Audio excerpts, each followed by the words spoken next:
400 people are dancing in the ballroom of the Four Seasons Hotel. Crystal chandeliers cast golden light across the room.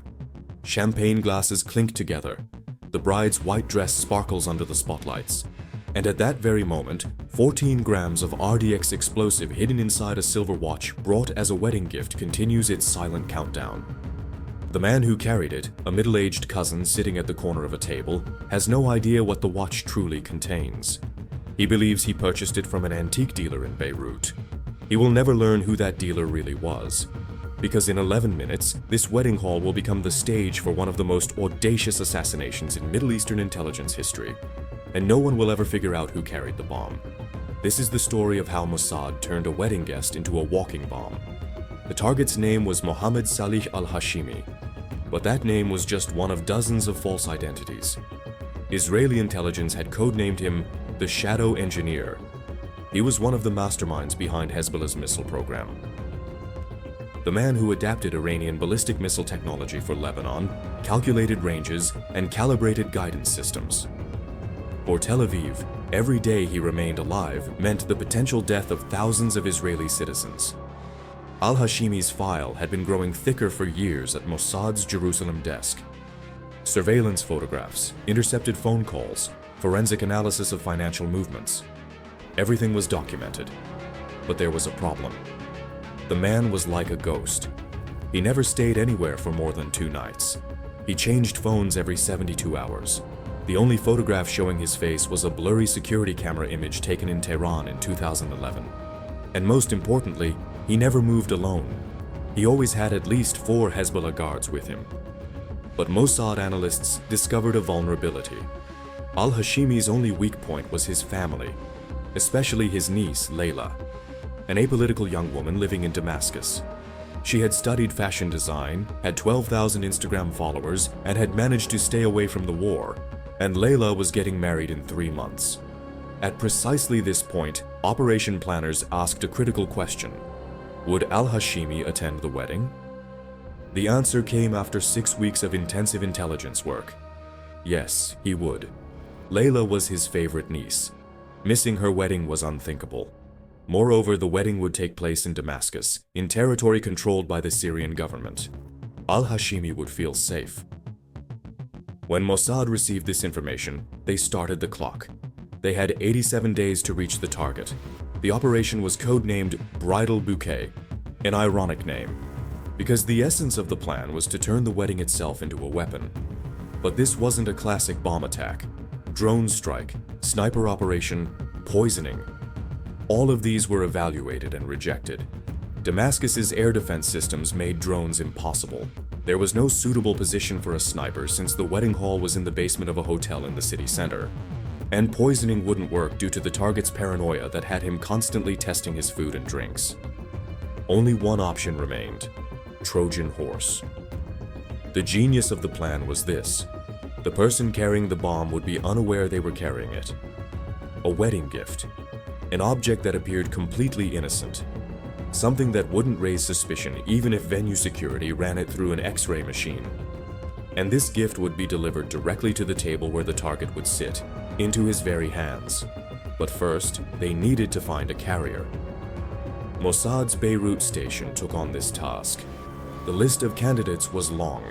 Every wedding guest was analyzed individually. Social media accounts were scanned, phone records examined, financial histories investigated. The profile they sought was this: someone who would sit close to Al-Hashimi, someone familiar enough not to be questioned by security, and most importantly, someone vulnerable enough to be manipulated. After 3 weeks of work, they found a name: Tariq Mansour. 47 years old. The bride's mother's cousin. He ran a small electronics shop in Beirut. Divorced, father of 2, chronic debt problems. 3 loan applications rejected in the past 6 months. Shop rent unpaid for 2 months.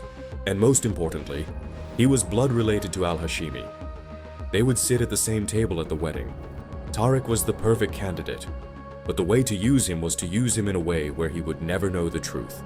Beirut, Lebanon, May 22, 2019. The man who entered Tariq's shop introduced himself as Khalil. He said he was a Syrian businessman. He exported luxury watches to Gulf countries. He was looking for a reliable partner in Beirut. For Tariq, this was an opportunity falling from the sky. Khalil left a $500 advance and said he would return the following week. When he returned, he had a bag full of Swiss watch samples. The watches were real, in their original boxes with certificates. Tariq had never looked so closely at such valuable products in his life.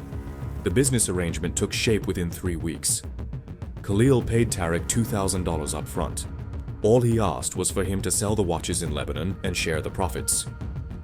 Tariq agreed, but Khalil's real plan ran much deeper. In early June, Khalil came to the shop with a new product, a silver-cased, antique-looking table clock. He claimed it dated from the Ottoman era. He said its value was around $15,000, but he had a request. "This clock is for a special customer," Khalil said. "But it's difficult to get into Syria. The customs documents are complicated. You're going to Damascus soon, aren't you? For your niece's wedding?" Tariq was surprised. How did Khalil know this? But he didn't think much about it. Khalil had probably heard it during conversation. "Yes, in 2 weeks," said Tariq. "Perfect. Could you take this clock to the wedding? I have a buyer there. I'll give you a $500 commission." The offer seemed reasonable. Tariq accepted. That night, Khalil placed the antique clock in a case and handed it over to Tariq. The clock really did look antique, elegant, heavy, valuable. As Tariq looked inside the case, he couldn't even imagine what was actually inside, because hidden within the clock was a device developed by the Israel Defense Forces Special Operations Unit. Its exterior appearance resembled a completely normal mechanism, but concealed among the gears was 14 grams of RDX explosive, a micro receiver, and a detonation circuit. The explosive was coded to appear as organic matter in X-ray scans. The micro receiver was tuned to a specific frequency, and the trigger signal could be sent from a range of 3 kilometers.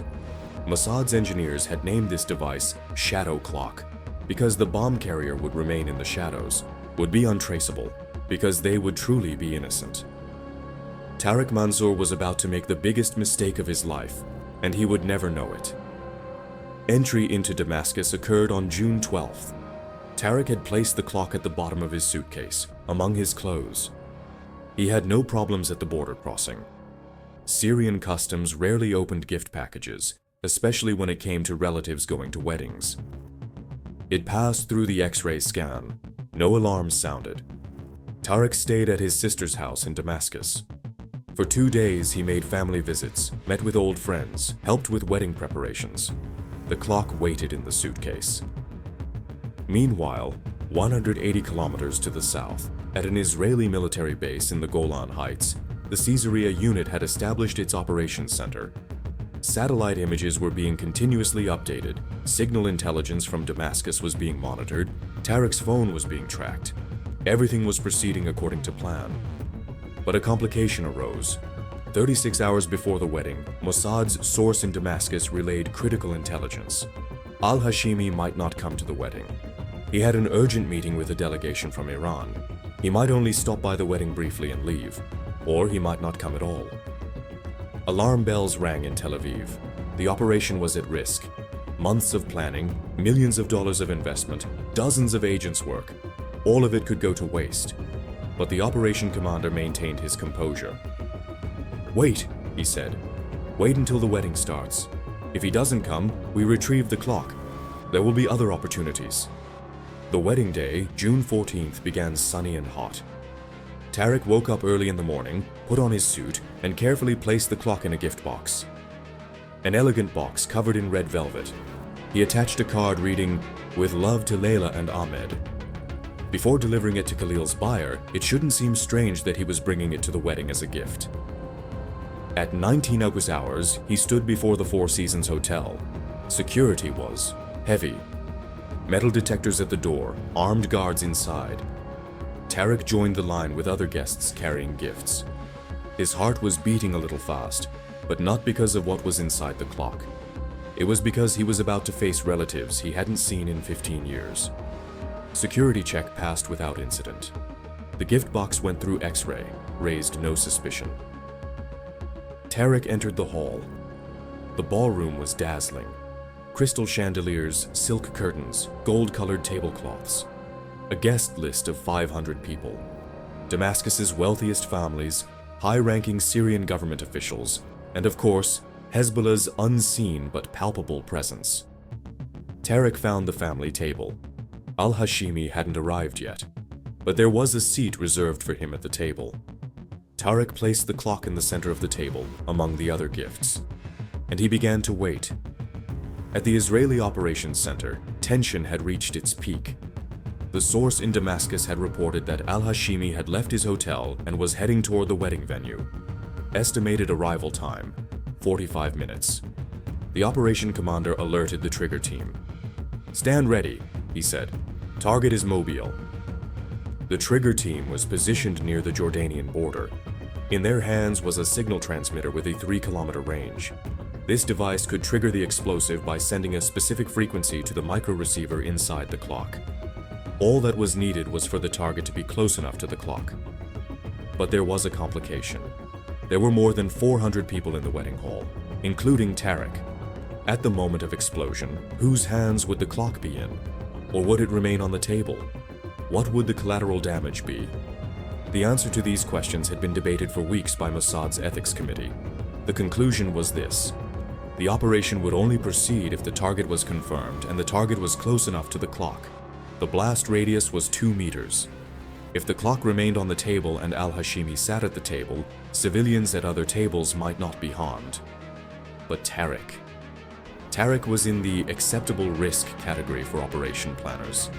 A person going to the wedding of a Hezbollah commander's niece, probably connected to the organization. He was already part of the target's family. He wasn't innocent. This calculation was cold and ruthless. But in the intelligence world, decisions were made this way. At 21:32 hours, Al-Hashimi entered the wedding hall. Tarek recognized him immediately. Years ago, when he was still a young engineer, they had been together a few times. Now the man standing before him, with graying hair and steely gaze, carried the weight of years. Al-Hashimi kissed the bride, shook hands with the groom, socialized for a few minutes. Then he walked toward the family table. A voice echoed in the operations center. "Target approaching table." Tarek stood up to greet Al-Hashimi. They embraced. Arabic greetings, family news, complaints about the i.e. hardships of war. Everything seemed like a normal family reunion. Al-Hashimi sat at the table, directly across from where the clock was located. "Where did this beautiful clock come from?" he asked, noticing the silver gleam. Tarek smiled. "I brought it. Found it at an antique dealer in Beirut. Thought it would look nice in Layla's new home." Al-Hashimi picked up the clock, felt its weight, examined the mechanism. "Beautiful work," he said. "Nothing like old-fashioned clocks. Today's digital things are soulless." An alarm sounded in the operations center. "Target is holding the clock. Trigger position optimal." The commander paused for a moment. On the screen before him was a thermal scan taken from satellite imagery. The temperature map of the wedding hall. More than 400 living targets. "Where is Tarek?" he asked. "Next to the target. Same table." The commander took a deep breath. This was the scenario they had calculated. Tarek was the carrier. He had unknowingly participated in this operation, but the success of the operation was more important than his life. Trigger! The signal covered the distance in fractions of a second. From the transmitter 3 kilometers away, over the crowded streets of Damascus, through the concrete walls of the hotel, reaching the micro receiver inside the clock. And at 21:47 hours, the ballroom of the Four Seasons Hotel was illuminated by a white flash. The explosion was more controlled than calculated. The directed shockwave of the RDX concentrated in the direction of the hand holding the clock. Al-Hashimi died instantly. Shrapnel struck his chest and face. Tarek? Tarek was thrown several meters back by the shock of the explosion. A deep cut on his left arm, burn marks on his face. But he was alive. By chance, the clock that Al-Hashimi was holding was pointing toward Al-Hashimi himself at the moment of explosion, not toward Tarek. The rest of the hall descended into chaos. Screams, running, overturned tables. Security forces drew their weapons and looked around, but there was no enemy. The enemy had already gone. The enemy had never been there. Syrian and Lebanese media reported the incident within hours, but the story told was far from reality.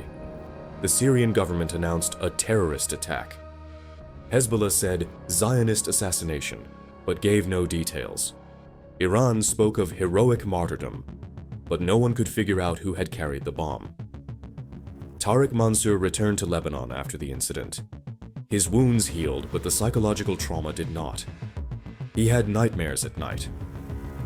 The sound of the explosion, al-Hashimi's face, the blood, the smoke. A psychologist diagnosed post-traumatic stress disorder. But Tariq's real trauma had not yet begun. Hezbollah's counterintelligence unit began investigating the incident. They determined that the explosive had been hidden inside a clock. They learned that the clock had arrived in a gift package. And they found who had brought the gift. Tariq Mansour. 3 weeks later, a black minivan stopped in front of the shop in Beirut. 4 men who emerged from inside forced Tariq into the vehicle. No one intervened. Tariq was taken to a Hezbollah facility in the Bekaa Valley. He was interrogated there for days. He was tortured. He told them about Khalil, but Hezbollah intelligence couldn't find such a person. They investigated the antique shop, but the shop had closed months ago. Tariq's innocence could not be proven, but neither could his guilt. Ultimately, Tariq Mansour was found one morning near a garbage container in one of Beirut's outskirts. Eyes blindfolded, hands cuffed behind his back, single bullet wound to the forehead. Official statement: killed by unidentified persons. Reality: Hezbollah viewed him as either a traitor or a useful idiot. Either way, the result was the same. The final victim of the Mossad operation was the man who didn't even know about the operation itself. In Tel Aviv, the operation was filed as successful. Al-Hashimi's death dealt a critical blow to Hezbollah's missile program. The Iran-Lebanon weapons pipeline was disrupted for 6 months. Several high-ranking engineers left the program out of fear. But the ethical dimension of the operation was controversial even within Mossad. Was Tariq Mansour innocent? Technically, yes. He didn't know what he was carrying, but part of his family had connections to Hezbollah. He was going to the wedding of al-Hashimi's niece. Did this make him completely innocent? In the intelligence world, the answers to these questions are always in shades of gray. A Mossad official said the following in an interview after his retirement years later. "We used Tariq Mansour. He carried death without knowing. Then he was killed because of it. There's no argument that justifies this. But if al-Hashimi had stayed alive, thousands of Israelis would have died. That's how the numbers work.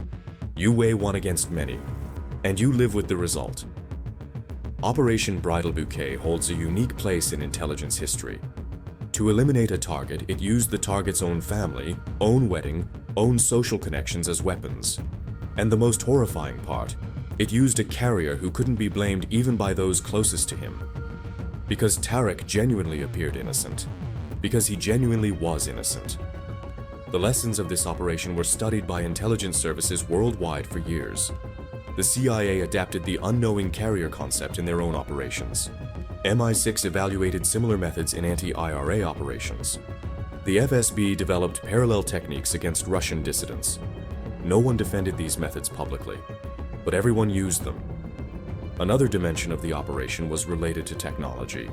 Hiding 14 grams of RDX in an antique clock was one of the first examples of practical use of nano-explosive technology. The clock was designed to bypass both X-ray and chemical scanners. This was a harbinger that future assassinations would be much harder to detect. Today, since 2019, the world has seen more invisible assassinations. Dissidents poisoned in Dubai, former agents killed in Europe, vehicles blown up in the Middle East. Methods changed, but the logic remained the same. Any path to reach the target is legitimate, and sometimes the most effective path is using the person closest to the target without their knowledge. The Four Seasons Hotel in Damascus still hosts weddings. Even in the midst of war, life goes on. Couples marry, families gather, champagne is opened. No one talks about what happened that June night in 2019. Only on the ballroom ceiling there is a repaired patch, the only physical evidence bearing the trace of the explosion. and somewhere, the fragments of a silver clock wait in an intelligence center's laboratory to be analyzed. Each piece tells a lesson. Nowhere, at no time, under any circumstances, are you completely safe. Because the threat may not come from someone you don't know. It can come from your family, your friend, even from your own hand. This is the darkest truth of modern intelligence warfare. Al-Hashimi's death did not stop Hezbollah's missile program. It only slowed it down. Others came to replace him. They always do. For every commander killed in the Middle East, dozens of young men line up. Anger, revenge, ideology. These are inexhaustible fuels. But for Mossad, the calculation is different. Every month gained, every attack averted, every civilian life protected counts as success. Long-term solutions are the job of politicians. Intelligence services only buy time, and the Al-Hashimi operation bought Israel at least 2 years. Hezbollah's missile capacity toward the northern border remained limited during this period. This deficiency was felt in the 2021 conflicts. Tariq Mansour's family did not seek revenge. Even those who wanted to wouldn't know where to look. The man named Khalil had vanished from the face of the earth. He probably never existed under that name at all. The antique shop in Beirut belonged to a rental company, and the company disappeared behind a series of shell companies. Hezbollah's counterintelligence worked for months but found no leads. The operation was executed without leaving a trace. The only concrete evidence was the clock fragments. And those fragments said nothing. Because Mossad was the best at this. Being invisible. Someday, perhaps 10 years from now, perhaps 20, the full details of this operation will come to light. Retired agents will write books, documentaries will be made, academics will do case analyses. Tariq Mansour's name will appear as a footnote in intelligence literature. But until then, the story will remain as urban legend. A story whispered at weddings in Damascus, told in the dark corners of Beirut. The story of a man, a clock, a wedding. And the never-to-be-written story of the men who planned operations in the shadows, sent signals and pulled triggers. After the operation, a serious assessment was conducted within Mossad. Was Bridal Bouquet successful? The target had been eliminated, so in that sense, yes. But the method had pushed ethical boundaries. A senior analyst said the following in a closed-door briefing. Using an innocent carrier is operationally brilliant, but once you open that door, you can never close it again. If our enemies use the same method against us tomorrow, we lose the right to complain. This warning was noted in the file. But operations continued. Little is known about the agent codenamed Khalil. He was probably a professional Qatsa of Lebanese origin, living in Europe, speaking multiple languages. Such agents live for years under different identities, build relationships with targets, construct trust. Manipulating someone like Tariq Mansour was routine work for him. But after Tariq's death, it's said that Khalil also disappeared. Mossad can even sacrifice its own agents to prevent an operation from being exposed. Khalil's fate may never be known. So was this operation part of a bigger picture? Intelligence experts believe Bridal Bouquet was not an isolated action. 2019 was a period when Israel was running an aggressive campaign against Iran and Hezbollah. Dozens of airstrikes were conducted on Iranian targets in Syria. Tunnels were detected and destroyed at the Lebanese border. And secret assassinations. How many of these were announced to the public? How many remained secret? No one knows. Al-Hashimi's death was a critical part of this campaign. Targeting missile engineers directly affected Hezbollah's attack capacity. Each engineer killed meant perhaps hundreds of missiles never being produced. But Hezbollah didn't sit idle either. Counter-operations were planned. Provocations at the Israeli border increased. Cyber attacks intensified. This secret war, continuing without blinking, sometimes spilled into the streets, sometimes remained in digital realms. And Tariq Mansour? His family received no compensation. No one apologized. Even the Lebanese government didn't investigate the incident, because there was nothing to investigate. According to official records, Tariq Mansour was killed by unknown persons. Case closed. His sons never fully understood why their father was killed. They just thought he was in the wrong place at the wrong time. In a way, they were right. Tariq had fallen into the middle of a historical event, and history rarely forgives individuals. The most chilling lesson of this operation was this: any of us, at any moment, can unknowingly become part of an intelligence operation. A gift, a phone, a car, a flight. Any ordinary seeming thing can be someone's death warrant. And the person carrying it could be us. This thought is enough to keep you awake at night. But the intelligence world has learned to live with this reality, because the alternatives are even more terrifying. If this video showed you the dark side of the intelligence, world from a different angle, subscribe and turn on the notification bell. Write your thoughts in the comments. Was Tariq Mansour a victim or an acceptable loss? And in the next video, we'll open the door to another operation never told in history. See you then.